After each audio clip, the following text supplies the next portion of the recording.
ओम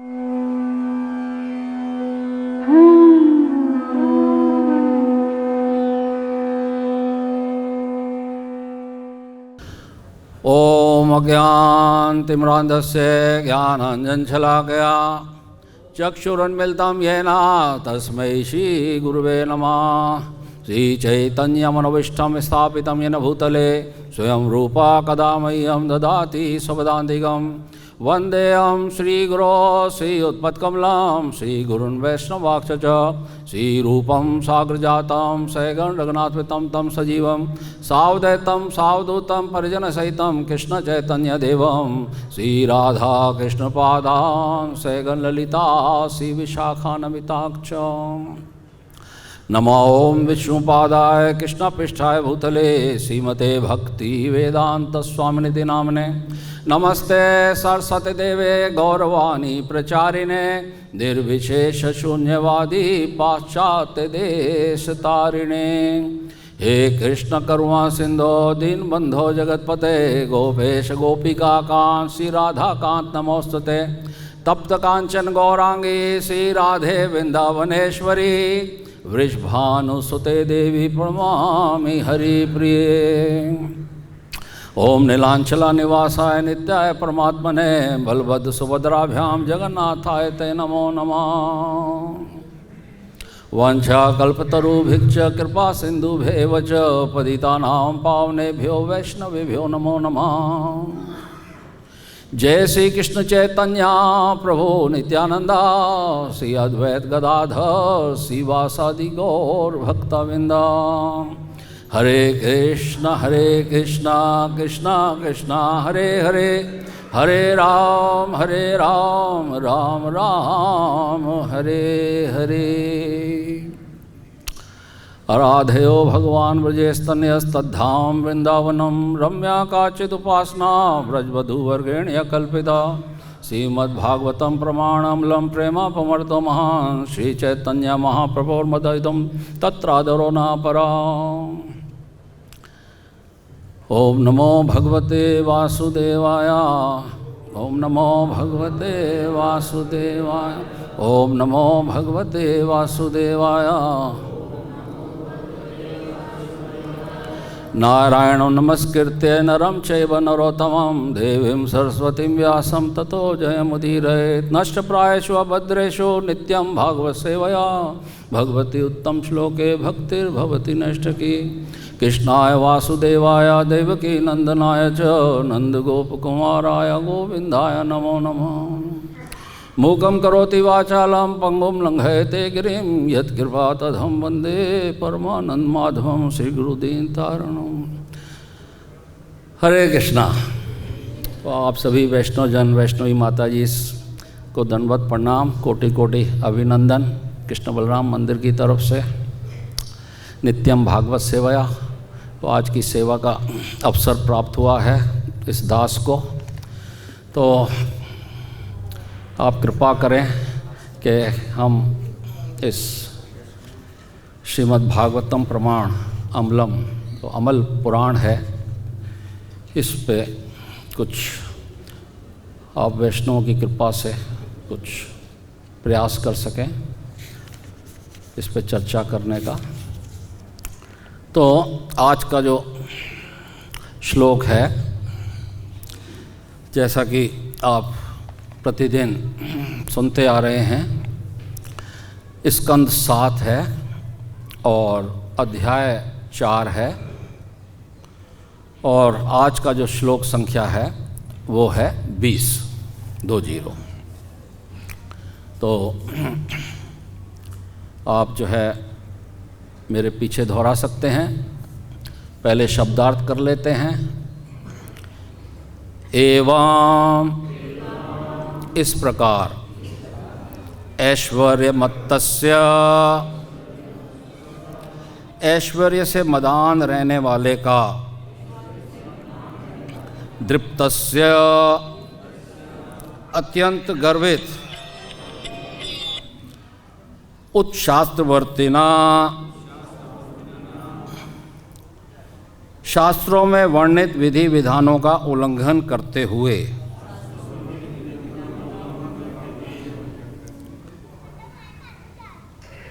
काल अवधि महान महान व्यतीयाय बिता दिया ब्रह्मशापाम प्रतिष्ठित भामरों का शाप उपेयुषा प्राप्त करके एवं ऐश्वर्यमत्तस्य दृप्तस्य उच्छात्रवर्तिना एवं ऐश्वर्यमत्तस्य दृप्तस्य उच्छात्रवर्तिना कालो महान व्यतीयाय ब्रह्मशापम उपेयुषा कालो महान व्यतीयाय ब्रह्मशापम उपेयुषा। और इसका अनुवाद और तात्पर्य शिला प्रभुपाद जी के द्वारा। शिला प्रभुपाद की। तो अनुवाद इस प्रकार है, आप मेरे पीछे दोहरा सकते हैं। इस प्रकार अपने ऐश्वर्य से अत्यधिक गर्वित एवं प्रामाणिक शास्त्रों के विधि विधानों का उल्लंघन करते हुए हिरण्यकश्यपु ने काफ़ी समय बिताया। अतएव उसे 4 कुमारों ने, जो कि प्रतिष्ठित ब्राह्मण थे, शाप दे दिया।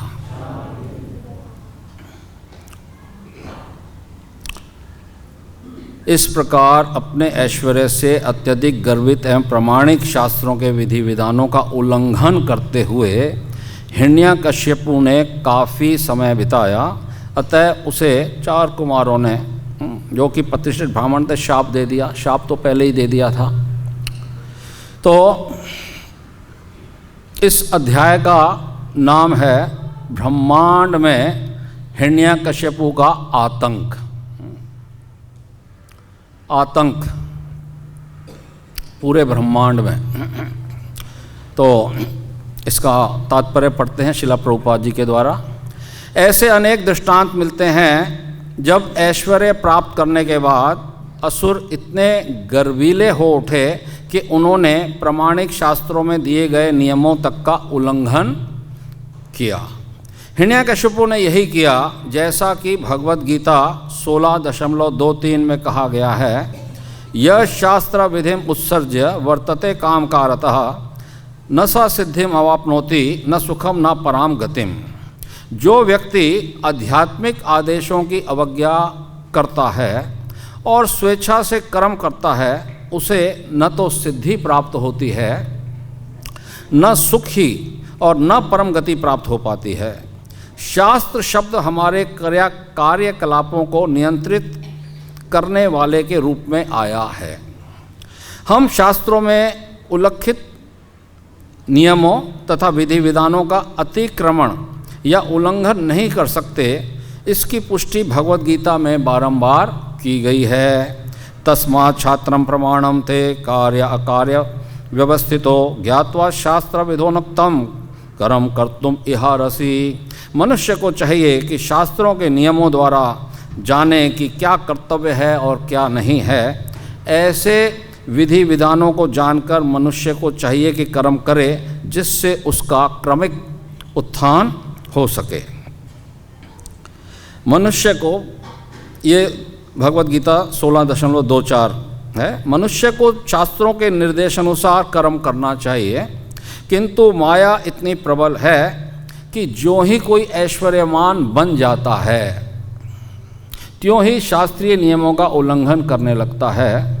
किंतु वह जो ही इस तरह उल्लंघन करता है, त्यों ही उसके विनाश के मार्ग में घुस जाता है। तो यहाँ शिला प्रभुपाद का भक्ति वेदांत तात्पर्य समाप्त होता है। तो इस श्लोक को अगर फिर से दोबारा जरा हम ध्यान से समझने का प्रयास करें तो यहाँ पर आया है कि ऐश्वर्यम मत्तस्य, यानी ऐश्वर्य में मदांध हो गया, ऐश्वर्य में अंधा हो गया। कौन? हिरण्यकश्यपु। और क्या हुआ फिर उच्च शास्त्रवर्तिना, जब ऐश्वर्य में अंधा हो गया तो उसने शास्त्रों का उल्लंघन कर दिया। कोई शास्त्र को मैं नहीं मानता। दूसरी बात, पहले तो अंधा हो गया ऐश्वर्य में, मदांध, क्रोधांध भी होता है, क्रोध में कोई अंधा हो जाता है, कोई मद में अंधा हो जाता है। तो यहाँ हिरण्यकश्यपु जो है अभी मद में अंधा हुआ है, क्रोध में आगे चल के अंधा होगा। क्रोधांध भी होगा जब उसका पुत्र उसके सामने आकर के भगवान की बात करेगा, तब क्रोधांध होगा। तो अभी मदांध है, ऐश्वर्य में फूला हुआ है। दृप्तस्य, दृप्तस्य का मतलब होता है अत्यंत गर्वित है, और शास्त्रों के विधि विधानों का उल्लंघन करते हुए कालो महान व्यतीय आया। बहुत कालो महान का मतलब महान काल को उसने बिता दिया, बहुत बड़े काल को उसने बिता दिया। किस प्रकार से? ऐश्वर्य में मदांध होकर के, मद में अंधा होकर के उसने बहुत महान, यहाँ बताया है कालो महान व्यतीय आया। ब्रह्म शापम उपेयुषः, ब्रह्मा जो है, जो 4 प्रतिष्ठित ब्राह्मणों के शाप से उसकी ये गति हो गई। जय विजय थे वैकुंठ लोक में, 4 कुमारों के द्वारा शाप मिला और उनका जो है पतन हुआ, और यहाँ आकर के उनकी ऐसी गति हुई कि एक तो ऐश्वर्य में मदांध हुए और शास्त्रों का उल्लंघन किया, और बहुत समय तक ऐसा जीवन व्यतीत किया।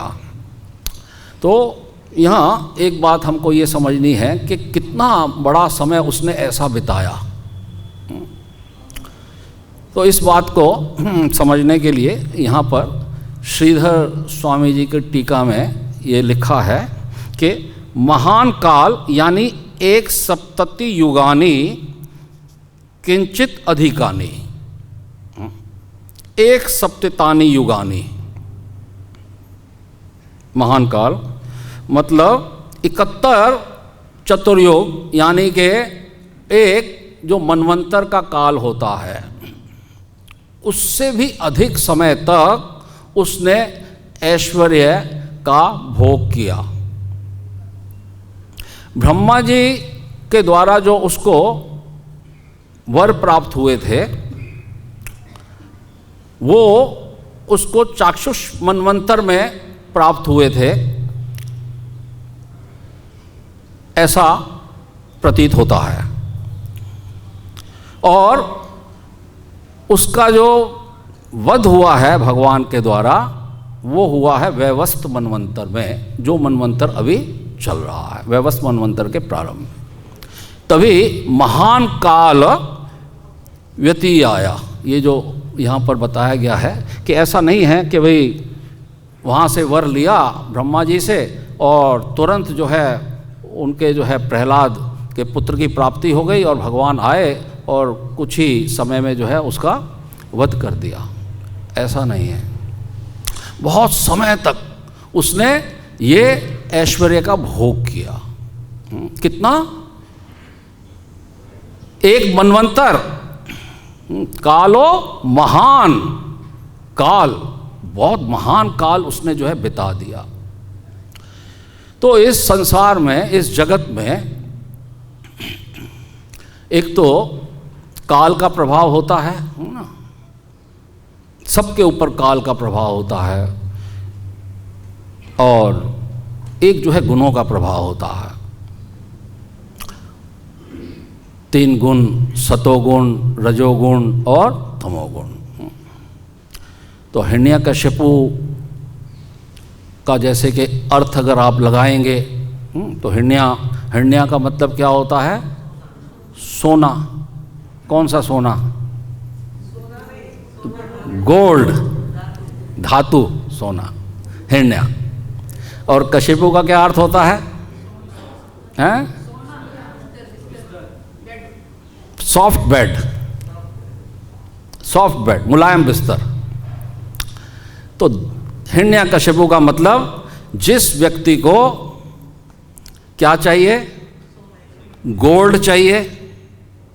धन किसको नहीं चाहिए? सबको चाहिए। और नरम बिस्तर किसको नहीं चाहिए? वो भी सबको चाहिए। तो सभी हिरण्यकश्यपु हैं कि नहीं? हम छोटे मोटे सही है, स्वीकार कर लेना चाहिए, स्वीकार कर लेना चाहिए। उस समय असुरों की जो संख्या है वो बहुत सीमित होती थी, बहुत कम होते थे, लेकिन शक्ति उनकी बहुत बड़ी होती थी। अब जो हम लोग हैं असुर, हिरण्यकश्यपु, हमारी संख्या बहुत ज़्यादा है लेकिन शक्ति बहुत कम है। लेकिन मान लेना चाहिए कि हमारे अंदर भी कहीं ना कहीं हिरण्यकश्यपु बैठा हो, क्योंकि धन भी चाहिए और संसार में सांसारिक व्यक्तियों की बात कर रहे हैं आप, जैसे वैष्णव की मैं बात नहीं कर रहा, मैं संसार की बात कर रहा हूँ। धन भी चाहिए और सॉफ्ट बेड भी चाहिए। तो धन जो है वो रिप्रेजेंट करता है रजोगुण को। धन चाहिए तो आपको क्या होना पड़ेगा? आपको रजोगुण में आना ही पड़ेगा। बगैर रजोगुण में आए हम लोग धन अर्जित नहीं कर सकते। और अगर सॉफ्ट बेड चाहिए, सोना है आराम से, तो फिर तमोगुण में आना पड़ेगा। तो हिरण्यकश्यपु रजोगुण और तमोगुण का एक मिश्रित जो है व्यक्तित्व था, रजोगुण और तमोगुण। तो इन दोनों से ही वो, और यही संसार में ज़्यादातर सभी रजोगुण और तमोगुण पे ही आश्रित हैं। इसीलिए जैसे हम लोग जब शुरू में प्रार्थना करते हैं, ओम अज्ञानतिमिरान्धस्य ज्ञानांजन शलाकया, तो व्यक्ति का जब इस संसार में आता है तो आते ही 3 गुणों से उसका जो है संपर्क होते ही, और मूल रूप से वो क्या हो जाता है? माया मुग्ध हो जाता है। माया मुग्ध जीवेर नहीं स्वतः कृष्णा ज्ञान। तो माया से मुग्ध होते ही जीव क्या हो जाता है? अज्ञान में आ जाता है, रजोगुण और तमोगुण में आ जाता है। और सभी व्यक्ति जो है कमोबेश ज़्यादातर आसुरी प्रवृत्ति के होते ही हैं, जब तक उसके जीवन में गुरु कृष्ण या कोई साधु आए और शास्त्र आए, तब जाकर के वो इस आसुरी प्रवृत्ति से बाहर निकल सकता है, अन्यथा नहीं निकल सकता। तो महान काल क्या है? महान काल के ऊपर थोड़ा सा हम चर्चा करेंगे कि ये महान काल जो उसने व्यतीत किया, ये काल की गणना कैसे शुरू होती है, काल कितना प्रभावशाली है, कितना बलशाली है, ये किसी को छोड़ता नहीं है। तो काल की गणना कैसे होती है? क्योंकि महान काल इसने व्यतीत किया है ना।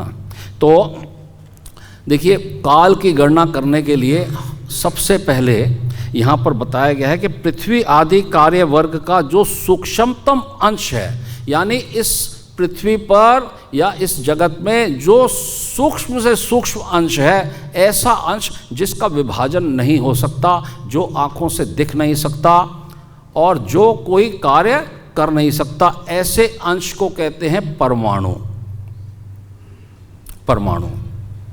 और जब 2 परमाणु आपस में मिल जाते हैं तो फिर बनता है एक अणु, और 3 अणुओं के मिलने से एक बनता है त्रसरेणु।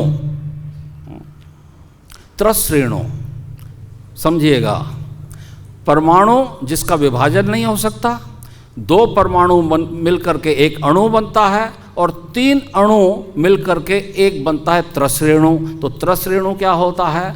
जब आप देखेंगे कि खिड़की में से, झरोके में से कभी सूर्य की किरणें आती हैं, और सूर्य की किरणों में आपको हल्के हल्के से ऐसे कुछ कण दिखाई देते हैं खिड़की में से सूर्य का प्रकाश आ रहा है, उस प्रकाश में हल्के हल्के आपको कण दिखाई देंगे। वो कण होते हैं त्रिश्रेणु। वो कैसे बनते हैं? 3 अणुओं से मिलकर के वो त्रिश्रेणु बनता है। और त्रिश्रेणु जो है उसको पार करने में, त्रिश्रेणु को पार करने में सूर्य को कितना समय लगता है? एक छोटा सा कण है जो सूर्य के प्रकाश में दिखाई देता है, उसको अगर सूर्य को पार करना है तो उसको कितना समय लगेगा?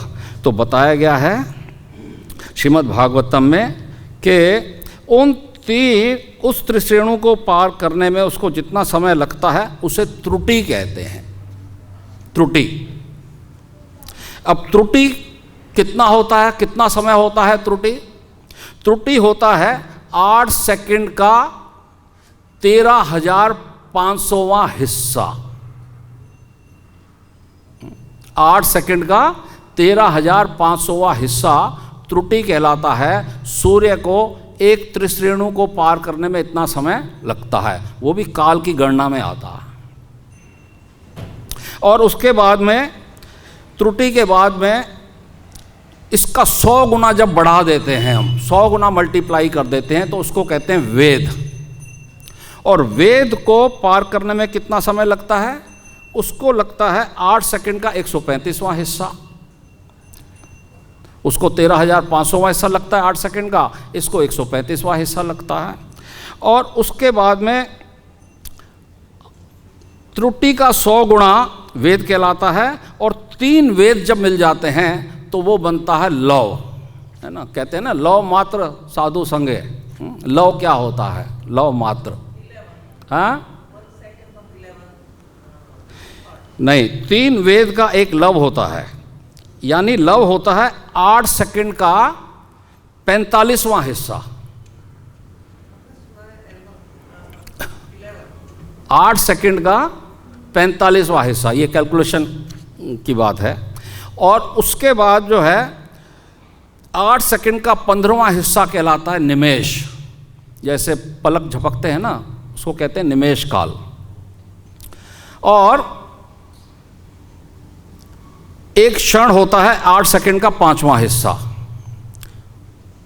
और एक लघु होता है 2 मिनट। और एक दंड होता है 30 मिनट। और एक प्रहर होता है 3 घंटे। और एक दिन होता है 12 घंटे। और एक रात्रि भी होती है 12 घंटे। और एक पक्ष होता है 15 दिन, कृष्ण पक्ष और शुक्ल पक्ष। और 2 पक्ष मिलकर के क्या बनता है? एक मास मिलता है। और 6 मास मिलकर के क्या बनता है? एक अयन बनता है। अयन, 6 मास। अयन का मतलब होता है दक्षिणायन और उत्तरायण। ये देवताओं का दिन और देवताओं की रात होती है। दक्षिणायन 6 महीने उनका दिन और 6 महीने उनकी रात। और इस प्रकार से 12 मास जो है एक वर्ष बनता है। और 12 मास जो है वो देवताओं का एक दिन होता है। तो इस प्रकार से ब्रह्मा जी के एक दिन में 1000 चतुर्युग होते हैं, यानी 14 मनवंतर होते हैं। एक मनवंतर कितने युग का होता है? एक मनवंतर 71 चतुर्युग। 71 इंटू 14 करोगे तो कितना आ जाएगा? 996। तो एक 71 चतुर्युग से भी कुछ अधिक समय तक हिरण्यकश्यपु ने ऐश्वर्य को भोगा। इतना समय उसको दिया गया भोगने के लिए। इतने समय तक उसने पूरे ब्रह्मांड में आतंक मचा रखा था। He was the first terrorist in this universe. Hiranyakashipu इस ब्रह्मांड का पहला आतंकवादी हिरण्यकश्यपु। उसने पूरे ब्रह्मांड में आतंक मचा दिया। तो इतना लंबा समय उसको क्यों दिया गया? क्या कारण है कि उसको इतना लंबा समय जो है पूरे ब्रह्मांड में आतंक फैला है? इसके पीछे किसकी गलती है? वैसे तो ईश्वर सर्वभूतानां, क्या है ईश्वर सर्वभूतानां? नहीं, ब्रह्म संहिता का पहला श्लोक है, ईश्वरा परमा कृष्णा सच्चिदानंद विग्रह अनादिर आदिर गोविंदा सर्व कारण कारणम। वो तो ठीक है, वो तो एक मुख्य बात है ही, लेकिन बाह्य रूप से अगर देखें तो इस ब्रह्मांड में जो आतंक फैला है उसके पीछे किसकी गलती नजर आ रही है आपको? हाँ, आतंक फैलाने में गलती किसकी है? किसकी गलती के कारण जो है ब्रह्मांड में आतंक फैला है? किसके? नहीं, हाँ नहीं गलती किसकी है? देखिए, ब्रह्मा जी की और हम किस संप्रदाय में हमें बोलना नहीं चाहिए। तो वैसे बाह्य रूप से देखा जाए तो गलती किसकी है? ब्रह्मा जी की है। क्यों? क्योंकि उन्होंने वो सारी शक्तियां हिरण्यकश्यपु को प्रदान करी। जब हिरण्यकश्यपु प्रार्थना कर रहा था ब्रह्मा जी को, तो पूर्ण पुरुषोत्तम भगवान की स्तुति कर रहा था। ब्रह्मा जी को कैसी स्तुति कर रहा था? कि you are the only supreme controller, आप ही हैं, केवल आप ही हैं। और ब्रह्मा जी ने उस बात को अस्वीकार नहीं किया। ब्रह्मा जी ने उस बात को सुन लिया और सुन करके उसको मनचाहे वर दे दिए। देखिए, यहां एक बात बहुत सीखने को मिलती है। ब्रह्मा जी को ये पदवी किसने दी? भगवान ने। तो जब पदवी मिल जाती है, जब सत्ता मिल जाती है हाथ में, तब कई दफ़ा हम अपने आप को स्वतंत्र समझ लेते हैं। Now I am the controller, अब मेरे हाथ में सत्ता है, मैं कुछ भी कर सकता हूँ। और हिरण्यकश्यपु ने उनको जो है उनके लिए तपस्या करी ब्रह्मा जी ने, और ब्रह्मा जी ने उसको मनचाही उसकी वो वरदान दे दी। लेकिन अगर ब्रह्मा जी अपने आप को सुप्रीम नहीं मानते और कहते, भाई रुक जा हिरण्यकश्यपु, मेरे को जरा सलाह कर लेने दे, जिसने मेरे को इस सीट पे बिठाया है, तो क्या होता? तो ब्रह्मा जी इस गलती से करने से बच जाते। अगर भगवान के पास पूछते कि भगवान आपने मेरे को सीट पे बिठाया है और ये ब्रह्मा मेरे से ऐसे ऐसे वर मांग रहा है, क्या मैं इसको दे दूं? तो फिर ब्रह्मा के ऊपर कुछ भी उसका जवाबदारी नहीं थी। ऐसे ही जब हम लोगों को सत्ता मिलती है और कई दफ़ा हम उसको स्वीकार करके और फिर हम अपने हिसाब से निर्णय ले लेते हैं, तो याद रखिएगा उसका हमारे को कभी भी परिणाम भुगतना पड़ सकता। अगर वही हम अपने उच्च अधिकारी को हम संपर्क करें और उनको बताएं कि भाई हम क्या ये कार्य कर लें, फिर आप इस प्रतिक्रिया से, इस रिएक्शन से आप मुक्त हो जाते हो। फिर आपके वो अधिकारी जाने कि उन्होंने ये डिसीजन लिया, कैसे लिया, क्या लिया, आप मुक्त हो जाते हो। आज मैं यही चिंतन कर रहा था, मैं आपसे बात करूं, थोड़ी सी अपनी बात करता हूं। मैं बिजनेस कमेटी से, दिल्ली से, व्यापार में हम लोग, मैं पिताजी के साथ बैठा करता था और पिताजी सारे निर्णय मेरे खुद लिया करते थे। तो मेरे को लगता था कि भाई मैं इतना बड़ा हो गया हूँ, मेरे को पता नहीं कब ये निर्णय लेने देंगे। मेरे को अच्छा नहीं लगता था। और जब कभी वो बाहर चले जाते थे तो मेरे को वो सीट मिल जाती थी जिस पे मैं खुद निर्णय ले सकता था। तो लोग आकर के मेरे को वैसे ही बुलाते थे। हमारे पिताजी को सेठ जी कहते थे, तो जब वो नहीं रहते तो मेरे को सेठ जी बोलते थे। मेरे को बड़ा अच्छा लगता था, अरे वाह आज तो मैं सेठ बन गया। सेठ जी ये सौदा ले लो आप, अरे वाह चल ले लिया। तो ये नहीं मैं सोचता था कि भाई मैं फ़ोन लगा करके पिताजी से पूछ लूँ। क्यों? क्योंकि आज मेरे को सत्ता मिली हुई है, खुद कर लो, डिसीजन ले लो। तो ये गुण जो हैं ये कहाँ से आ रहे हैं? ये सारे गुण हमारे को ऊपर से ही आ रहे हैं, ब्रह्मा जी से ही हमारे पास आ रहे हैं। तो इस प्रकार से ब्रह्मा जी ने जो है उसको वो शक्तियाँ प्रदान कर दी। तो वैसे तो भगवान ही है सब कारणों के कारण, वो एक अलग दृष्टिकोण है, लेकिन बाह्य रूप से अगर देखें तो ब्रह्मा जी ने उनको जो है वो वरदान प्राप्त करा दिए। उस वजह से ये इतना भारी समय आतंक जो है वहाँ पर पूरे ब्रह्मांड में रहा। अब क्या कारण है कि वो इतने समय तक रहा? क्या कारण है उसका? कि क्या भगवान नहीं जानते थे कि सारे जो हैं संसार में, जगत में लोग इतना कष्ट भोग रहे हैं हिरण्यकश्यपु के कारण? एक मनवंतर तक भगवान ने इसको ऐसे कैसे चलने दिया?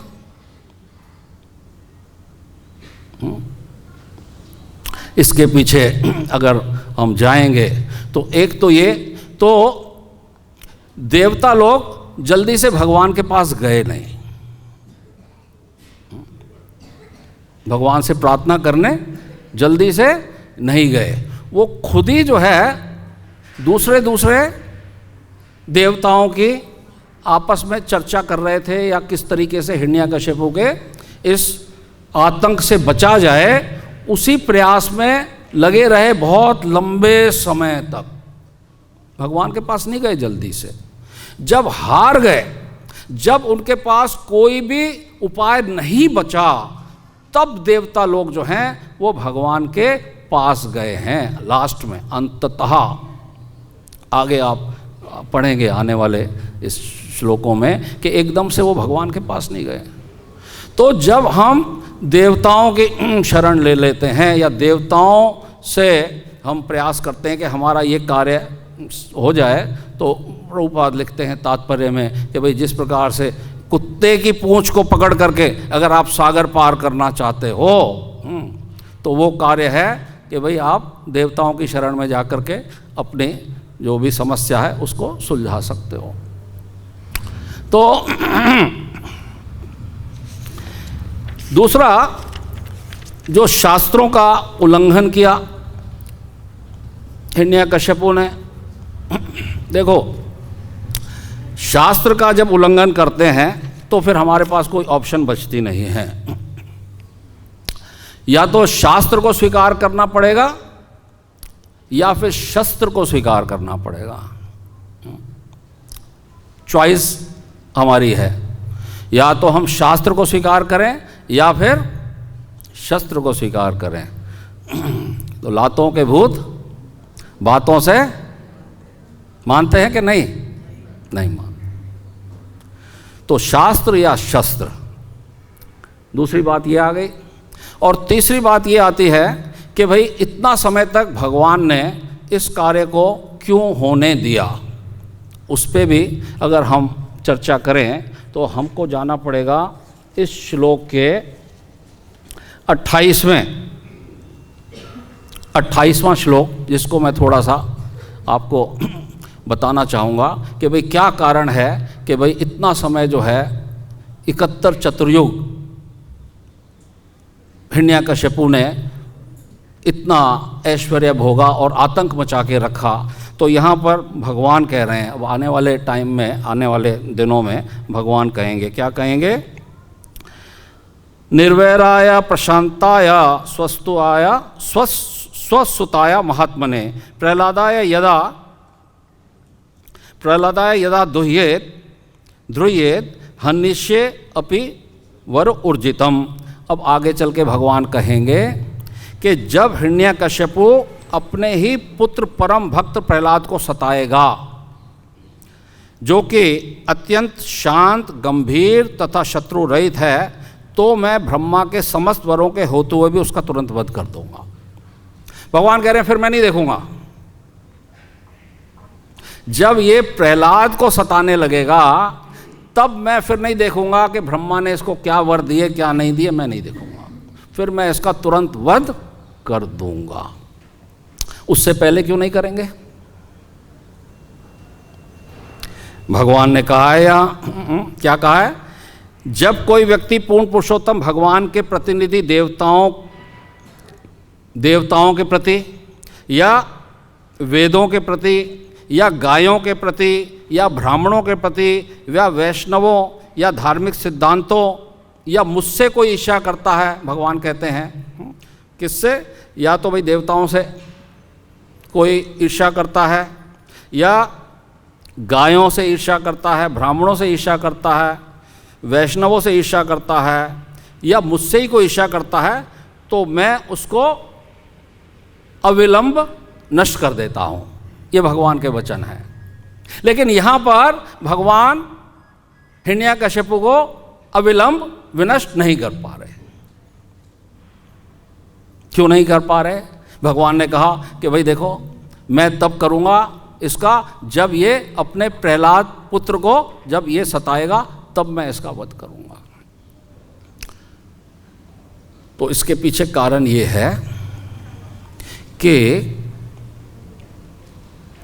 उसके पास इतने पुण्य अर्जित हो चुके थे, हिरण्यकशिपु के पास उतना उसने तपस्या करके इतने पुण्य अर्जित कर लिए थे। चाहे वो ब्रह्मा जी की तपस्या करी है, ब्रह्मा जी भी 3 अवतार हैं, गुण अवतार में ब्रह्मा जी भी आते हैं, तो उसकी इतनी गहरी तपस्या करी, इतनी कठोर तपस्या करी, उसने इतना पुण्य अर्जित कर लिया था कि देवताओं को आतंकित करना, पूरे ब्रह्मांड को आतंकित करना, इतना सब कुछ करने के बाद भी भगवान शांत बैठे हैं, क्योंकि उस खाते में उसके पुण्य कर्मों का फल इतना ज़्यादा है,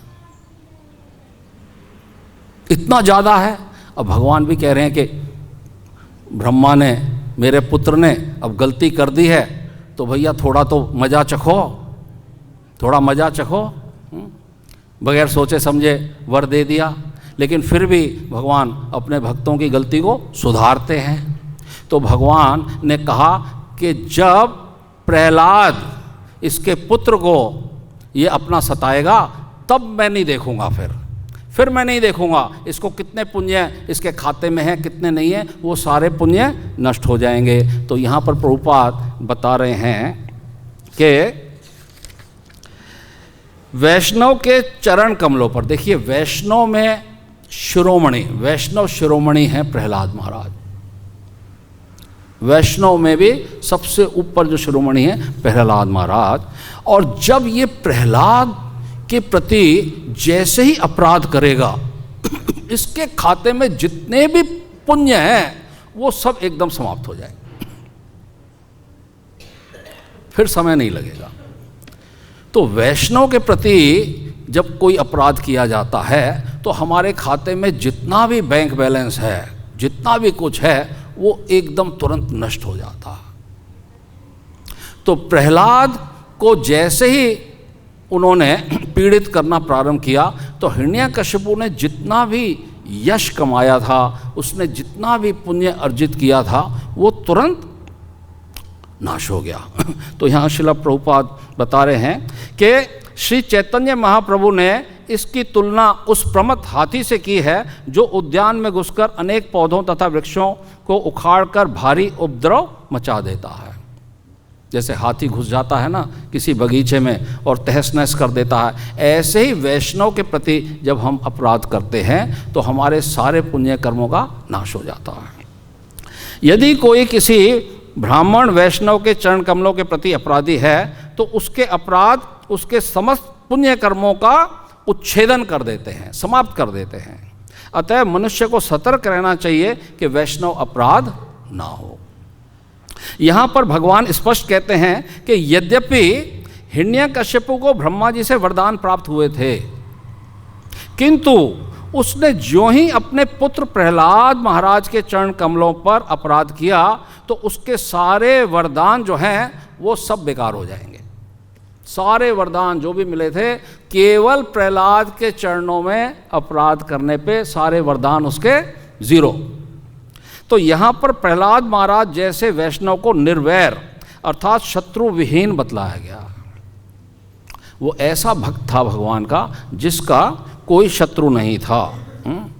भागवतम में भी आता है ना, यहाँ पर कपिल जो है भगवान बताते हैं, तितिक्ष्वा करुणिका सुहृदा सर्वदेही नाम अजात शत्रव शांता साधवा साधु भूषणा, कि साधु के क्या लक्षण होते हैं। अगर साधु के चरणों में अपराध हो जाता है तो साधु के लक्षण क्या होते हैं ये भी पता होना चाहिए। कि वह एक तो सहनशील होता है, सहता है, हर बात को सह जाता है। तितिक्ष्वा, तितिक्ष का मतलब सहनशील होता है। और कारुणिका, दयालु होता है, सब जीवों के प्रति दयालु होता है वैष्णव। और अजात शत्रवा, उसका कोई शत्रु नहीं होता जगत में। और शांत, शांत रहता है। और साधवा, साधवा का मतलब कि उसका शास्त्रों का पालन करता है, शास्त्रों के विरुद्ध नहीं जानता। और साधु भूषण, उसके सारे गुण जो है अलौकिक होते हैं। तो ऐसे किसी वैष्णव के प्रति, देखिए देवता हैं अपनी जगह ठीक है, भगवान के भक्त हैं, लेकिन जो वैष्णव होता है जिसने केवल और केवल भगवान का आश्रय ले रखा है, शरण ले रखी है, उसके प्रति जब प्रहलाद जब अपराध करेगा तो उसके सारे पुण्य समाप्त हो जाएंगे। और फिर आगे चल करके आप देखोगे हिरण्यकश्यपु का किस प्रकार से वध होता है। ठीक है, तो इस प्रकार से आज ये थोड़ी सी हमने चर्चा करी है। तो हमारे पास 5 मिनट का समय है, तो अगर आप लोगों में से कोई आज के विषय पे कुछ चर्चा करना चाहता है, कुछ बोलना चाहता है, कुछ और इस पे कुछ प्रकाश डालना चाहता है, तो उसका स्वागत है। जी,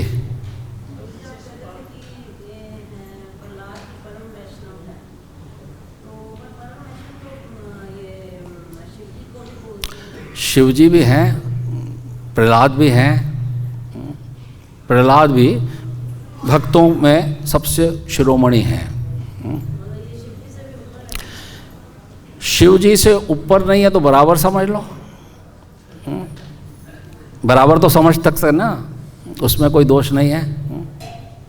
वैष्णवा नाम यथाशंभो ठीक है, लेकिन प्रहलाद भी वैष्णव में, वैष्णव के मुकुट हैं, शिरोमणि हैं। तो 12 महाजन में शिवजी भी आते हैं और प्रहलाद भी आते हैं। इस प्रकार से तो अगर वैष्णव के प्रति कोई अपराध होता है तो फिर हमारा जो भी खाते में कुछ जो हमने जमा किया है वो सब नाश हो जाता है। और यही कार्य अभी होने वाला है हिरण्यकश्यपु के साथ। हाँ जी,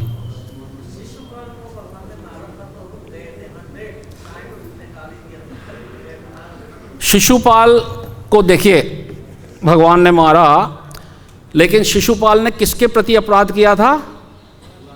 भगवान के प्रति, भगवान के भक्त के प्रति नहीं है। या नरोत्तम दास ठाकुर की ये प्रार्थना है, हरि स्थाने अपराधे तारे हरि नाम, हरि स्थाने अपराधे तारे हरि नाम, तोमा स्थान अपराधे नाही परित्राण।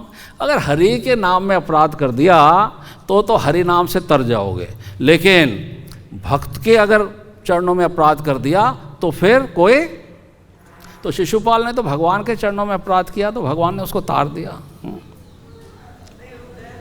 हाँ,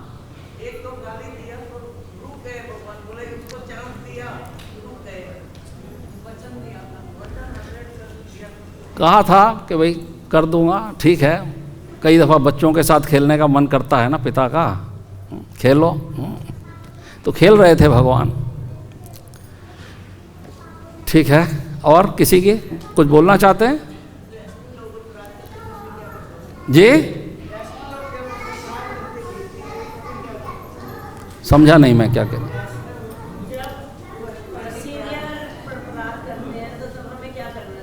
जब वैष्णव अपराध करते, वैष्णव जब अपराध करते हैं,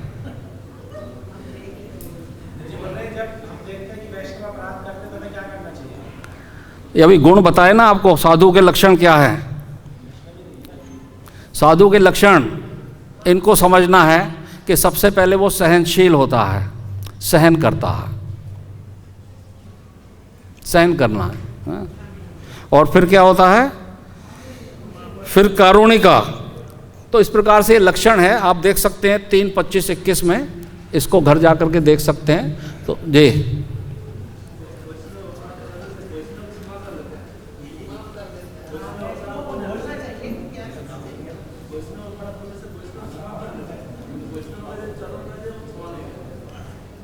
मेरे को समझ में नहीं आप यहाँ आकर के कुछ बोलेंगे तो अच्छा लगेगा। प्लीज़ आइए 1 मिनट के लिए, हम चाहते हैं 1 मिनट के लिए आप आएंगे। मधुआ प्रभु कुछ बोलना चाहते हैं, प्लीज़ आइए आइए आइए। वायरलेस दे दीजिए, वायरलेस दे दीजिए।